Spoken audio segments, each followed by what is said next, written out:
Hey everyone, this is Bob Gardner with Messengers of Hope Mission, and I want to welcome you to the Messengers of Hope Mission podcast.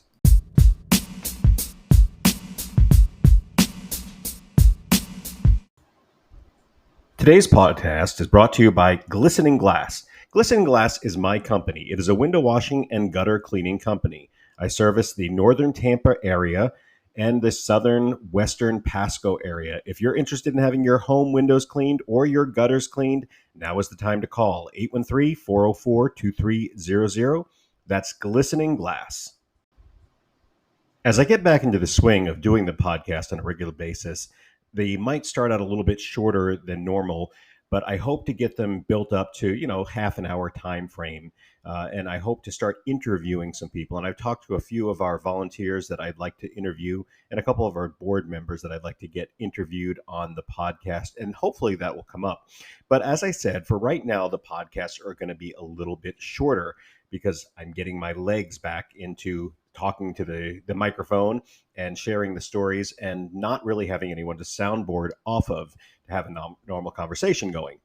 But I figured in the meantime, until I get to that point, I would continue to share some stories. And I would like to share a story that happened to us on the very first Sunday of this month. When we went out, the last podcast, as you remember, I talked about the bus and I talked about how we can fill the bus really with everything we need.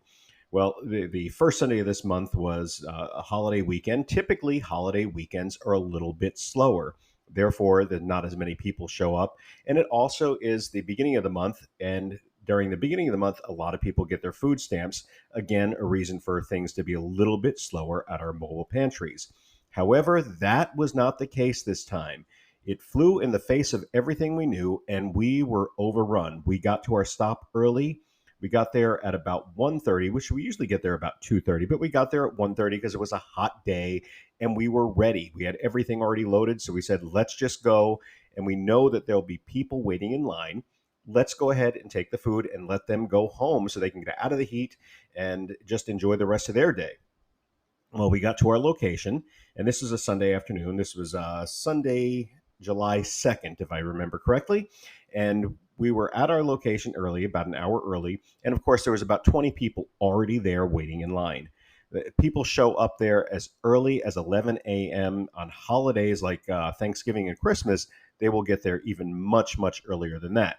But there were people there, and we figured, let's get set up and we'll get these people their food and they can go. Well, typically what we do is we set out a sign as well, but we didn't want to set out the sign yet because we were there early and we wanted to get set up and have our time to see our regulars, the people that know we're there. And we got set up and we had the people come through the line.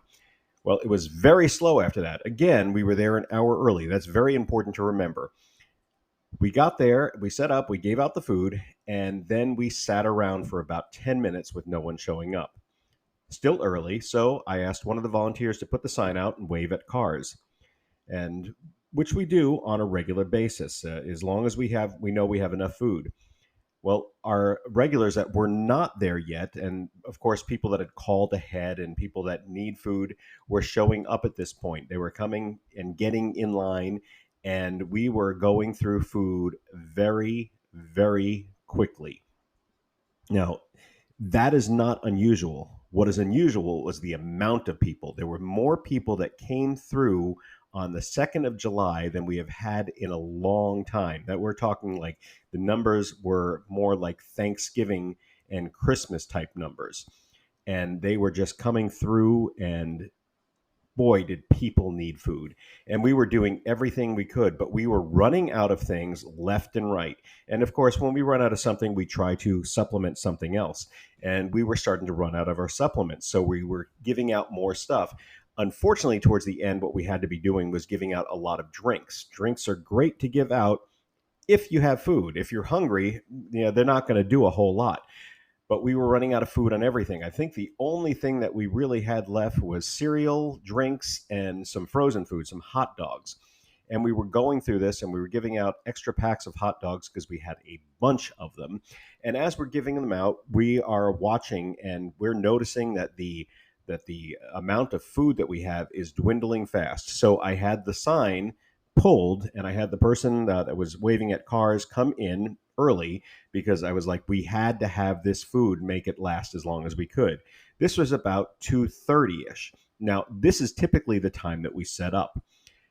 By 3 o'clock, we had nothing but drinks left. I think we had some candy too. So we were giving out drinks and candy at that point. Unfortunately, that's all that we had. And we finally said, that's it. We ran out of drinks. We ran out of candy. We said, let's pack it up. And we had a volunteer that was willing to stay behind for a little while and let people know that we had run out of food early, but that we would try to make up for it this upcoming week. So we'll be planning for that this Sunday. But the interesting thing where this story gets really cool is we had a lady show up to the stop right as we were getting, closing up the bus, and we had started the engine. We have to let the bus warm up a little bit first. And, she came up and she looked desperate. And, we were like, what can we do for her?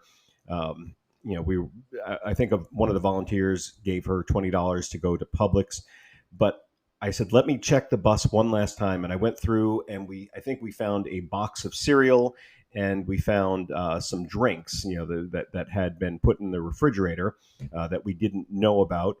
And otherwise, everything was completely empty. All the shelves were empty. We didn't even have pet food left. I think we had some socks that we gave her, and everything was empty. When I pulled out the box, it was just a banana box with about 10 drinks in it. When I pulled that out, underneath that box was a package of New York strip steaks, 3 of them. And I happened to notice the price tag on it was pretty up there. It was a fairly decent steak. Now, I don't think anyone hit it. I think it just fell underneath the box. So when I pulled it up, it showed itself. It was revealed. And so we gave it to this lady, and this lady started to cry. When I asked her about it, I said, are you okay? She said that it was her and her husband's 11th anniversary, and she didn't have anything for him, and she was hoping to get food that day, and she was going to go spend the $20 at Publix as well, so that they could have a anniversary dinner.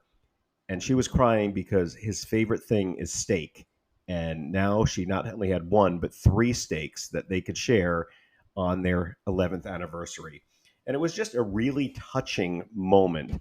It may not be one of those moments where we have a child come in and just is really emotional because they're so hungry. It's not one of those moments like the banana story, and I believe I've done that in a previous podcast, so check those out. But it is a moment where you just get a heartfelt reality. You get to really lock eyes with somebody and feel what they feel. Now, for a lot of us, we might not think a steak dinner is all that great. Some of us have steak a lot. Some of us don't like steak, and we may not think it's a great thing. But when you're desperate, when you have nothing, when everything is so expensive that you have to use the money that you have just to get by, something like New York strip steaks means the world.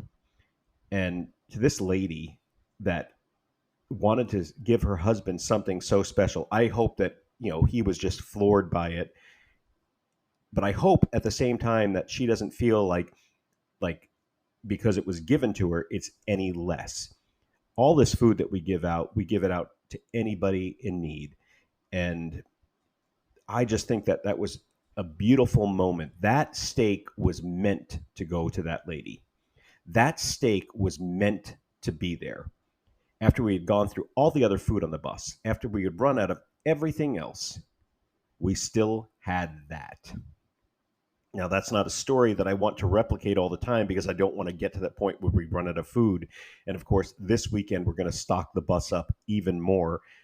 And I think part of the reason that we have to start doing that is because the numbers are just growing. Now, I do want to say a big thank you. There's a lot of churches and clubs and individuals out there that have heard these stories, and they bring food on a regular basis, and it really helps. And of course, we pick it up at the food banks, and we pick it up at grocery stores and convenience stores and just general stores. And we get all this food in and we sort it and it goes out. And that is what makes it possible. So for the person that donated those steaks, the person or store, I'll keep it kind of vague, that donated those steaks, you have no idea how much it meant to one lady. It brought her to tears. And that, my friends, is what this is all about. Helping others, being there for them, loving them, even through the toughest of times. This is the point in the podcast where I ask you guys to get involved. By involved, I mean either volunteering of your time, donating either food or finances to Messengers of Hope mission.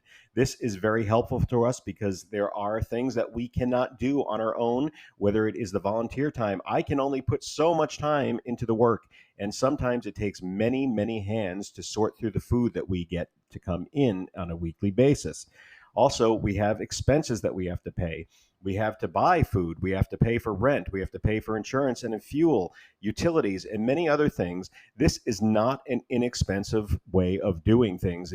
Messengers of Hope, just like any other nonprofit, has their expenses, just like any person or individual or home has their expenses. Messengers of Hope has its expenses too, and we need people willing to give.